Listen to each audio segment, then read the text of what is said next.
everyone, this is Pratisha Singh and welcome to Social Science Academy.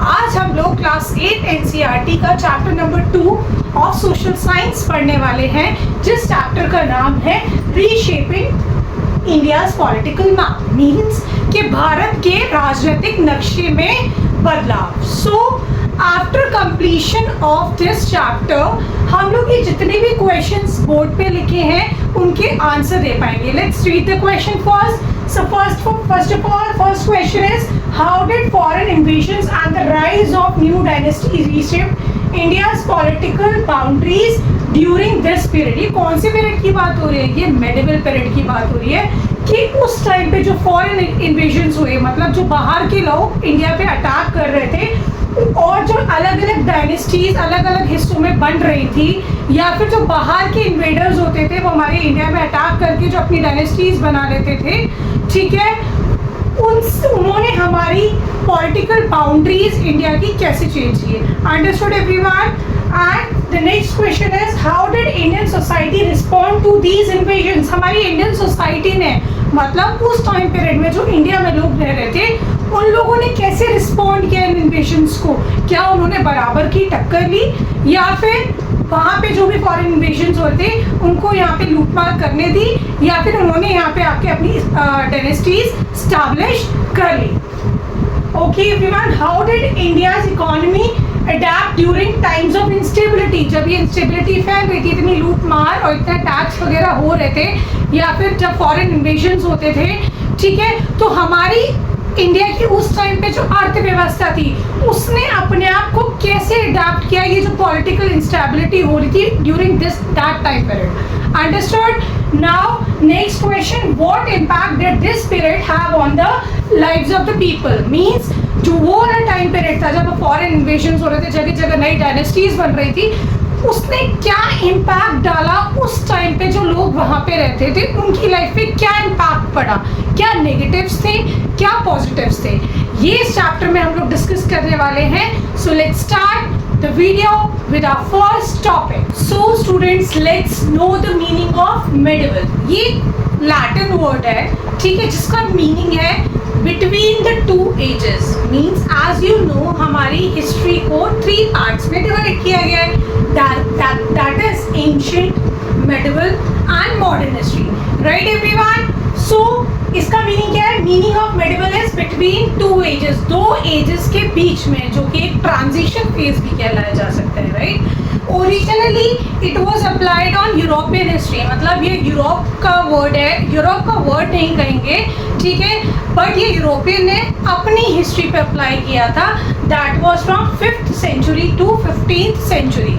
But धीरे धीरे हमारी India ने भी इसी वर्ड को, मेडिवल हिस्ट्री को, मेडिवल को अप्लाई कर दिया अपने इंडियन कॉन्टेक्स्ट पे, ठीक है, जो कि जो हमारा मेडिवल पीरियड है that will be from 11th to 17th century. But as you know, European history and Indian history बिल्कुल डिफरेंट है. Right? European history and Indian history is completely different from each other. European history का मतलब जाने तो इसका sense उस चीज़ में है कि फॉल ऑफ रोमन एम्पायर, जब रोमन एम्पायर फॉल कर रहा था, एंड रिनाइसेंस, मतलब धीरे धीरे रिनाइसेंस मीन्स होता है न्यू चेंजेस लाना, या फिर किसी भी चीज़ का पुनर्जन्म, मतलब जब एक नया कल्चर, नया रिलीजन जन्म ले रहा था. राइट? और अगर इंडियन कॉन्टेक्स्ट में बात करें हम लोग, तो ये हमारे खुद के जो सोशल पॉलिटिकल चेंजेस आ रहे थे उस कॉन्टेक्स्ट में हम लोग मेडिवल हिस्ट्री को पढ़ते हैं. ठीक है? और एक चीज़ और, जो स्पेलिंग्स, ठीक है, जितनी भी होती थी मेडिवल हिस्ट्री में पहले पर्शियन स्क्रिप्ट में लिखी जाती थी, ठीक है, फिर धीरे धीरे जब वो ट्रांसक्राइब की गई, ठीक है, दैट इज कन्वर्ट की गई from Persian to Roman script, तो बहुत ज़्यादा वेरिएशंस आने लगे, बहुत ज़्यादा इशू होने लगे. तो कुछ स्पेलिंग्स आपको डिफरेंट मिल सकती हैं. स्पेलिंग डिफरेंट होने का मतलब ये मत समझना कि वो लोग या फिर वो इंसान या फिर वो डायनेस्टी डिफरेंट है. जैसे इसमें यहाँ पे मैंने कुछ एग्जांपल्स ले रखे हैं. दैट इज कहीं कहीं आपको खिलजी मिलेगा, कहीं कहीं खलजी मिलेगा, तो बोथ आर सेम वर्ड. कहीं कहीं आपको मोगल या मुगल मिलेगा. ठीक है? So that words are same. अब हम बात करेंगे the new era, that is early 11th century.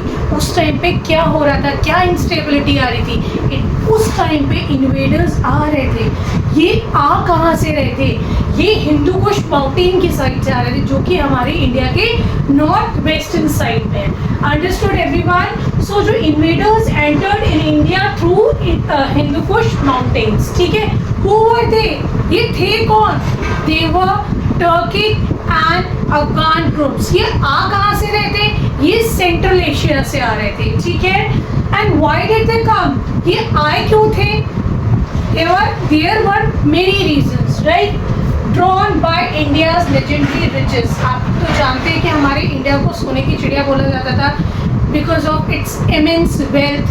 Gemstones के बारे में, जेमस्टोन की वजह से वो फेमस था, स्पाइसेस की वजह से वो फेमस था, राइट? तो इससे वो लोग अट्रैक्ट हो रहे थे and to expand the empires and political control. वो ज़्यादा से ज़्यादा अपने एम्पायर को एक्सपेंड करना चाहते थे, ज़्यादा से ज़्यादा टेरिटरीज अपने कंट्रोल में लाना चाहते थे, right? To spread their religion, ठीक है। और उस टाइम पे ये भी हो रहा था कि बहुत सारे ऐसे लोग थे जो अपने रिलीजन को इधर उधर स्प्रेड करने के लिए भी घूम रहे थे। तो उनका गेटवे क्या था, हिंदू कुश माउंटेन। कौन थे वो, अफगान एंड टर्किक।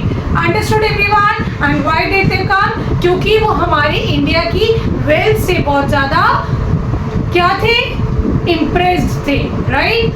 एंड फिर वो अपना पॉलिटिकल कंट्रोल और ज़्यादा बढ़ाना चाहते थे, अपना और ज़्यादा टेरिटोरियल एक्सपेंशन करना चाहते थे। एंड क्या है, टू स्प्रेड देयर रिलीजन, मतलब अपने रिलीजन को स्प्रेड करने भी आ रहे थे। अंडरस्टूड? इसका हमारे इंडिया पे क्या इम्पैक्ट पड़ा, हमारी पॉलिटिकल बाउंड्रीज बिल्कुल चेंज हो गई। आज यू नो हमारे इंडिया में वॉर्स तो पहले भी आपस में डायनेस्टीज में होती होंगी, राइट?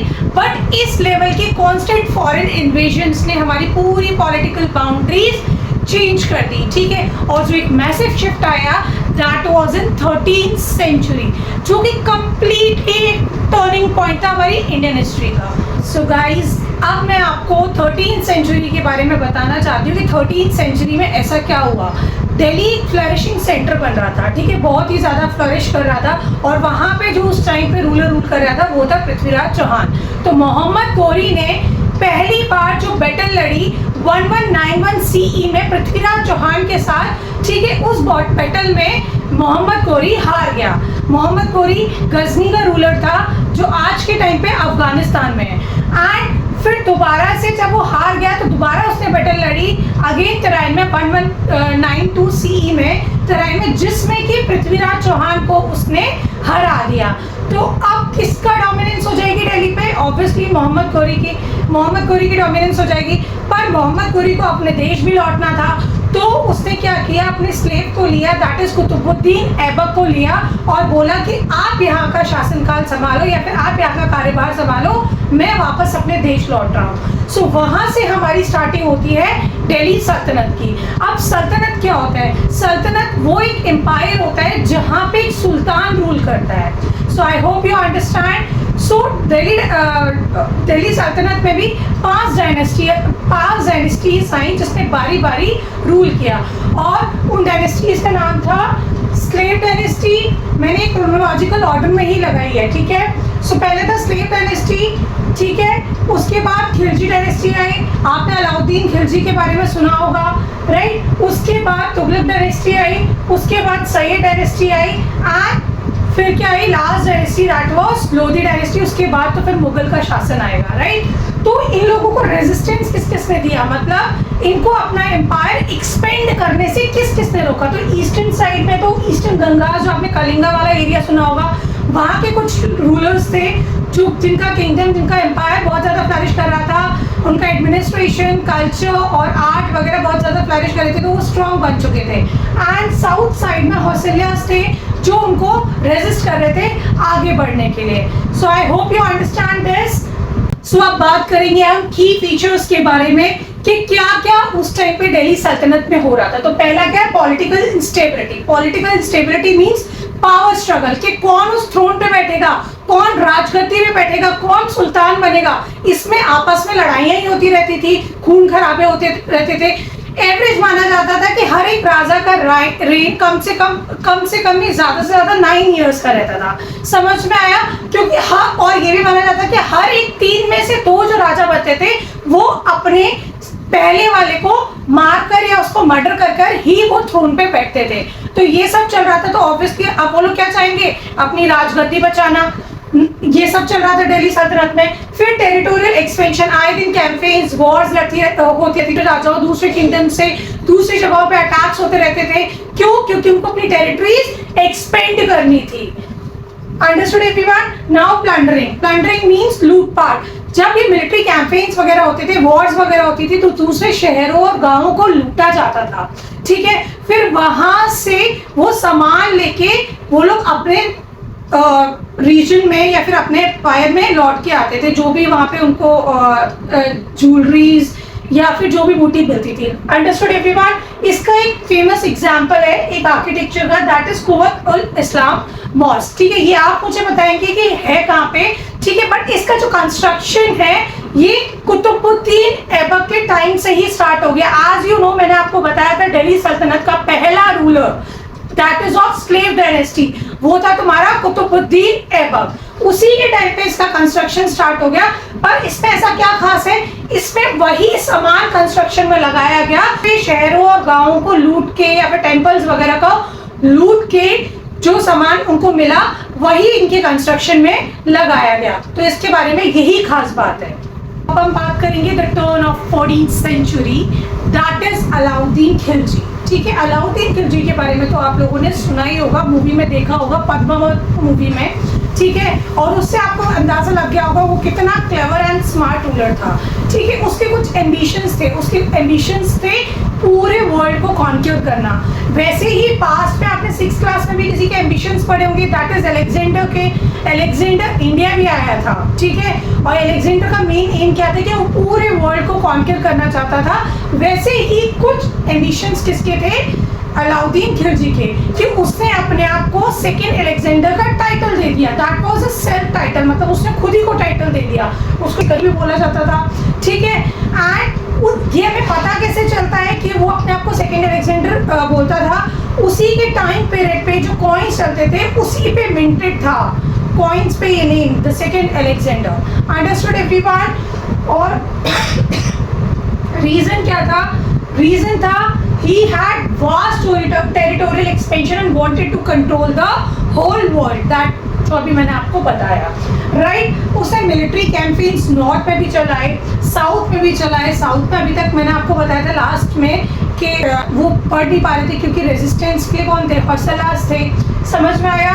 सो नॉर्थ में उन्होंने sacking, plundering many cities means उन्होंने लूटपाट, तहस नहस, शहरों को तहस नहस करना स्टार्ट कर दिया। वहाँ से जितनी भी बूटी आती थी वो अपने एम्पायर में इकट्ठी करके लेके आ जाते थे। और साउथ में उसने अपने एक स्लेव को भेजा, दैट इज मलिक काफूर, जो कि साउथ में बहुत नीचे तक गया, ठीक है, डीप तक गया उसको लूटने के लिए, और उसके कैंपेन सक्सेसफुल भी रहे। So understood? और इनका की टारगेट्स क्या होते थे? इनके की टारगेट्स होते थे हिंदू सेंटर्स, जैसे कि टेम्पल्स हो गए, जैसे कुछ एग्जांपल्स दे रखे, Srirangam temple, Srirangam, Madurai, Rameswaram and many others, right? So Alauddin Khilji ने अच्छी खासी डिफेंस दी मंगोल्स को। मंगोल्स थे कौन? उस टाइम पे मोस्ट ऑफ द एशिया पे, ज़्यादातर एशिया पे मंगोल्स का ही राज था और ये बहुत ज़्यादा क्रूअल थे, राइट? उन्होंने मल्टीपल टाइम्स इंडिया को इन्वेड करना चाहा था, पर इसने, अलाउद्दीन खिलजी ने अच्छी खासी रेजिस्टेंस दी मंगोल्स को। जब भी उन्होंने मल्टीपल टाइम्स अटैक किया तो उसने सल्तनत को कोलैप्स होने से बचाया, ख़त्म होने से बचाया, क्योंकि उसने एक स्ट्रॉन्ग रेजिस्टेंस दी किसको? मंगोल्स को। सो गाइज, यहाँ से हमारा अलाउद्दीन खिलजी खत्म हुआ और नेक्स्ट टॉपिक हम लोग जो डिस्कस करने वाले हैं दैट विल बी मोहम्मद बिन तुगलक। उसके बारे में हम लोग डिटेल में जानेंगे, जो कि दिल्ली सल्तनत का ही रूलर था। So if you like it, thank you.